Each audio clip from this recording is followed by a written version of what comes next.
ఏ మానవుడు కూడా ఈ భూమి మీద శాశ్వతంగా బ్రతకలేడు. ఏదో ఒక వయసులో ప్రతి ఒక్కరూ చనిపోవాల్సిందే.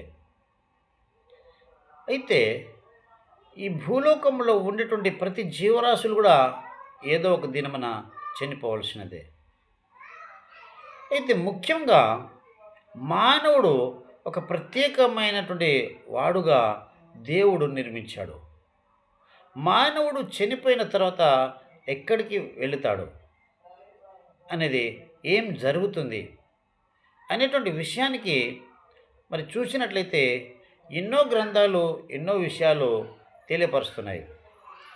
అయితే పరిశుద్ధ బైబిల్ గ్రంథము మరి ఒక ప్రత్యేకమైనటువంటి జవాబు ఇస్తుంది మనకు.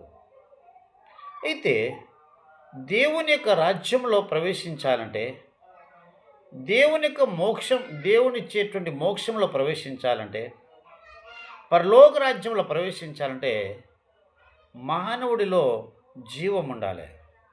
జీవం అంటే ఎవరిలో జీవం ఉంటుందంటే, పరిశుద్ధ బైబిల్ గ్రంథం ఏమని సెలవిస్తుందంటే, మొదటి యోహాను పత్రిక 5వ అధ్యాయము 12వ వచనము 13వ వచనము మనం జాగ్రత్తగా పరిశీలన చేసి చూసినట్లయితే, దేవుని కుమారుని అంగీకరించిన వాడు జీవం కలిగిన వాడు, దేవుని కుమారుని అంగీకరించని వాడు జీవం లేనివాడు.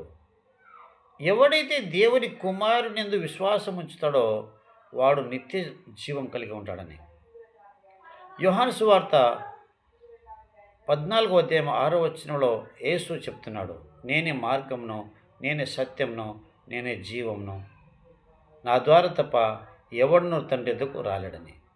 కాబట్టి యేసునందు ఎవరైతే విశ్వసిస్తారో వారు నిత్య రాజ్యంలో ప్రవేశిస్తారు.